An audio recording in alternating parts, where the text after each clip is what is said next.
Did you think the beams were really done? Well, they're not. I still need to add the vertical load-bearing supports.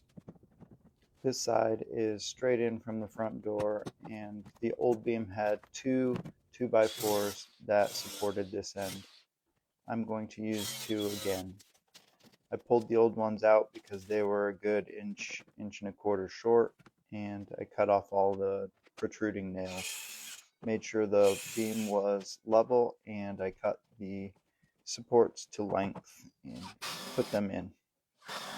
They are attached with GRK screws, and they are much sturdier than boards that I pulled out, which were held in by one nail at the top and two at the bottom.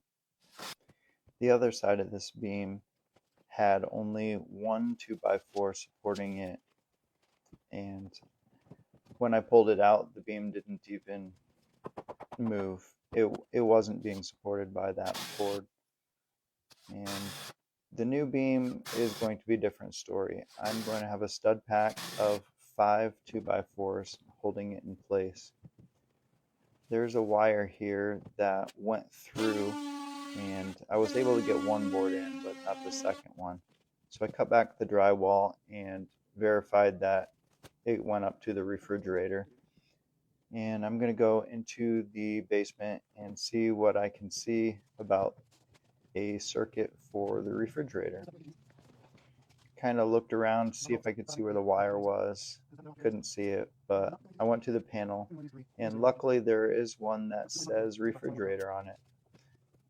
I flipped it off and grabbed a tester, and I'm going to just verify that this is what was powered.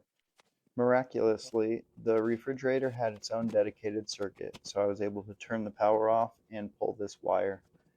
It will either get reran to where the fridge is going now, or we'll run a new line, but that one is not going to be needed anymore. So I get a couple more studs cut to length, and I'm attaching them, although I'm not making you watch all of that. They are all held on with GRKs, and this stud pack is 5 deep instead of the 1 deep. And then I'm just showing here I'm running some 5.5 inch GRKs as well, and those are toenailed into the plate. This is showing something I actually missed on camera, but I added a plate to the top to attach the beam to the studs. This is showing what I did on the other side as well.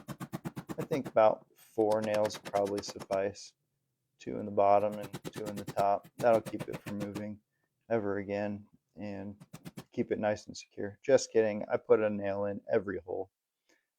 And this is the way it looks now. Thanks for watching.